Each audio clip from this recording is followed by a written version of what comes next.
okwebaza obwa Kyabazinga enkolagana ennungi gye tulina n'ekibuga kyaffe Kampala era n'obwambasada ndooza Idi abukola mu kitongole kya Kcca. Ensonga tugezaako okuzitambuza mu kitongole si nnyangu. Ebizibu by'ekibuga kino bingi ino bingi Kamala naye naffe tufuuvubidde sinza birombojja okulaba nga tubyaŋŋanga era tusaba okwongera okutambula okutukwatirako tulabe nga tubyaŋŋanga bulungi. Naye mu byo ekyessanyu kyentunuuliddemu kye tulowooza okuteeka ku mmeeza ewuwo era n'okulaba nti ne bannaffe abalala bwe tukulembera ekibuga n'eggwanga bakitunulamu kyekirowoozo kye tulina ku kifo kino bwe tuli. Ekifo kino manyi okitegeera bulungi naye okuba nti yentabiro ya tourism.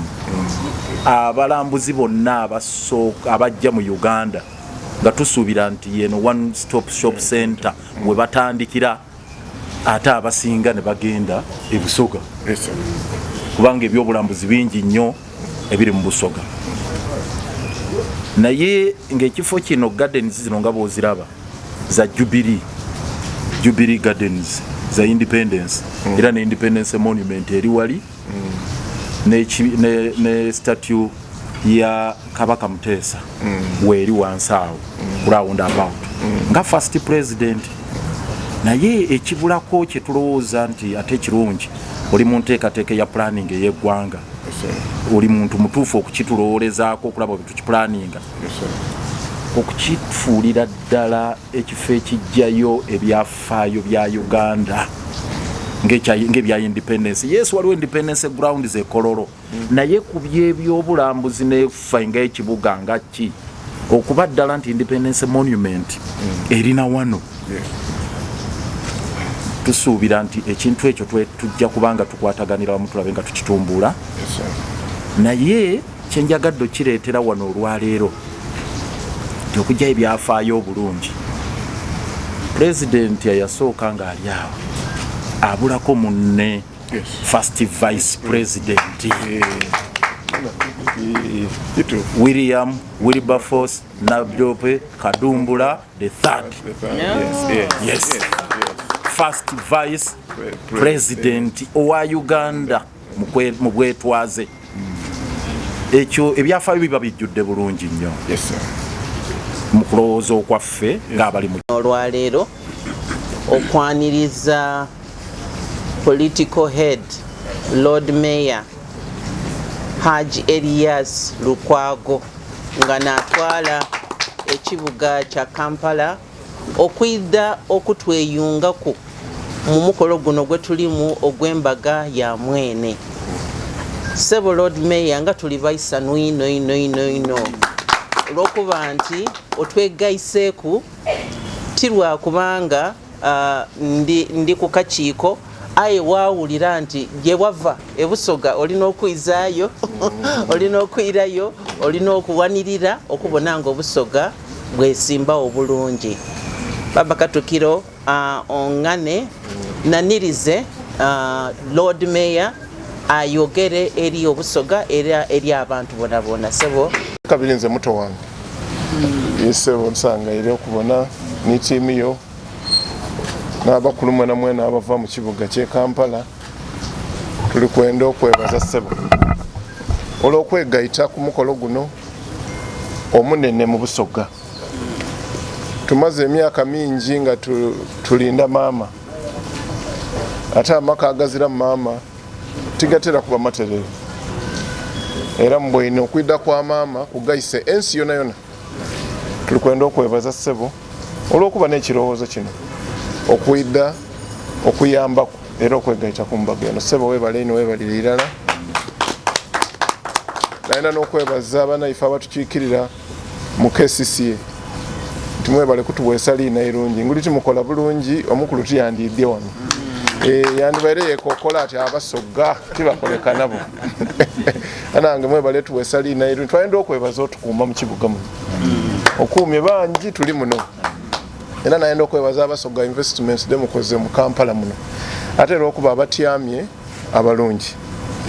sebo byoyogeireku nga bigemagana ni planning nze ndi muwulize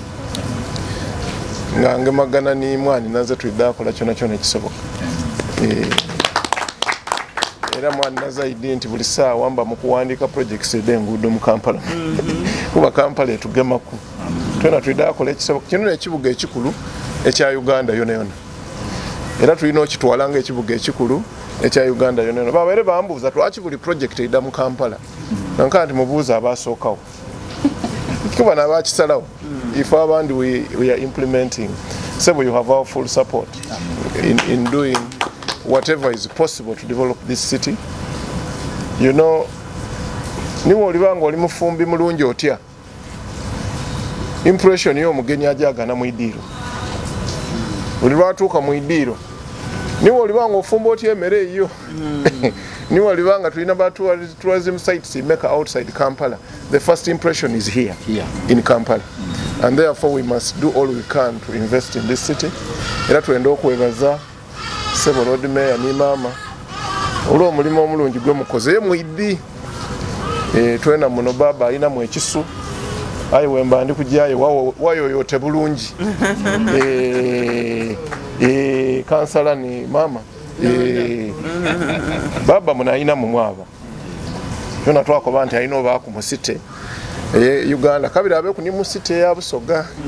ayi nagira okujjayo emirundi gyenjayo mbita bulungi